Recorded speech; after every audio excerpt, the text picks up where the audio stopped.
നിങ്ങൾ സ്ഥിരം കൊടുക്കുന്ന ഒരു ഷോറൂമിൽ നിങ്ങൾക്ക് ഇഷ്ടപ്പെടാതെ എന്തെങ്കിലും ഒരു ബുദ്ധിമുട്ടോ കാര്യങ്ങളോ ഒക്കെ നിങ്ങൾക്ക് ഉണ്ടായിട്ടുണ്ടെന്ന് അവരെപ്പോഴും പറയുന്നുണ്ട് അവിടെ കൊണ്ടുവന്നാൽ മാത്രം വാറണ്ടി കിട്ടത്തുള്ളൂ, വേറൊരു സ്ഥലത്ത് കൊടുത്താൽ വാറണ്ടി കിട്ടില്ല എന്ന് പറയുന്നുണ്ടെങ്കിൽ അത് നമസ്കാരം, ഞാൻ രാകേഷ് എം ജി.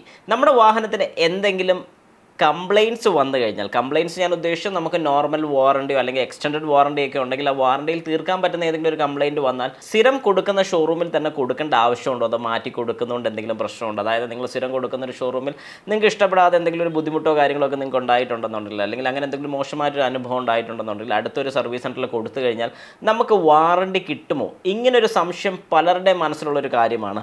ഇതിനെക്കുറിച്ചൊരു വ്യക്തതയാണ് ഇന്നിപ്പോൾ നമ്മൾ തരാൻ പോകുന്നത്. അതുപോലെ തന്നെ ഈ ഒരു സംശയം ചോദിച്ചിരിക്കുന്നത് അരുൺ TKD ആണ് ചോദിച്ചിരിക്കുന്നത്. ചോദ്യം ഇങ്ങനെയാണ്: എക്സ്റ്റൻഡ് വാറണ്ടി ഉള്ള വെഹിക്കിളിന് എന്തെങ്കിലും പ്രോബ്ലം വന്നാൽ എടുത്ത സെയിം ഷോറൂമിൽ തന്നെ പോകണോ?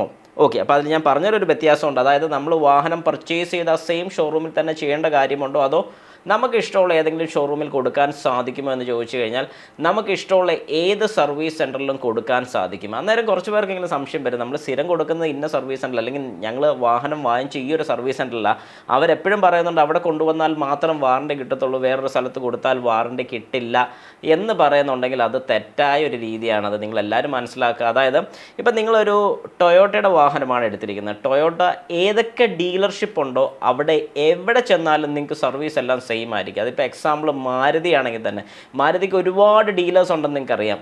ആ ഡീലേഴ്സിൽ എവിടെ വേണം നിങ്ങൾക്ക് ചെയ്യാൻ സാധിക്കും. ഒരു സ്ഥലത്തെ സർവീസ് നിങ്ങൾക്ക് ഇഷ്ടപ്പെട്ടില്ലെങ്കിൽ അടുത്ത സ്ഥലത്ത് സർവീസ് ചെയ്യാൻ സാധിക്കും. സർവീസ് മാത്രം പെർഫെക്റ്റ് ആയിരിക്കണം. അതായത് നിങ്ങൾക്കൊരു വാറണ്ടി കവറേജ് കിട്ടണമെന്നുണ്ടെങ്കിൽ, അല്ലെങ്കിൽ വാറണ്ടി കിട്ടണമെന്നുണ്ടെങ്കിൽ നിങ്ങളുടെ വാഹനം പ്രോപ്പറായിട്ടുള്ള സർവീസ് ആയിരിക്കണം. അതായത് ഓരോ വാഹനത്തിനും ഓരോ രീതിക്കുള്ള സർവീസാണ് വരുന്നത്, അതിൻ്റെ കമ്പനി റെക്കമെൻഡ് ചെയ്യുന്നത്. അതായത് നിങ്ങളുടെ വാഹനത്തിൻ്റെ സർവീസ് വരുന്നത് ചിലപ്പം 10,000 കിലോമീറ്റർ അല്ലെങ്കിൽ ഒരു വർഷം കൂടുമ്പോഴാണെന്നുണ്ടെങ്കിൽ നിങ്ങളുടെ വാഹനത്തിന് ഓട്ടം കുറവാണെങ്കിൽ ചിലപ്പം 5,000 കിലോമീറ്റർ ആയി കാണത്തുള്ളൂ. പക്ഷേ ഒരു വർഷമായപ്പോൾ നിങ്ങൾ കൃത്യമായിട്ട് സർവീസ് ചെയ്തു. അങ്ങനെയാണെങ്കിൽ നിങ്ങൾക്ക് വാറണ്ടി കിട്ടാൻ നിങ്ങൾ അർഹതപ്പെട്ട വ്യക്തി തന്നെയാണ്.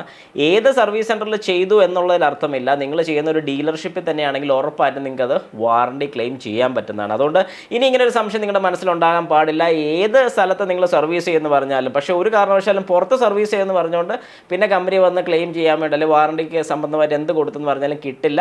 സർവീസ് സെൻറ്ററിൽ തന്നെ ചെയ്യണം. ചെയ്താൽ മാത്രം വാറണ്ടി കാര്യങ്ങളൊക്കെ നിങ്ങളുടെ വാഹനത്തിന് കവറേജ് കിട്ടുന്നതായിരിക്കത്തുള്ളൂ.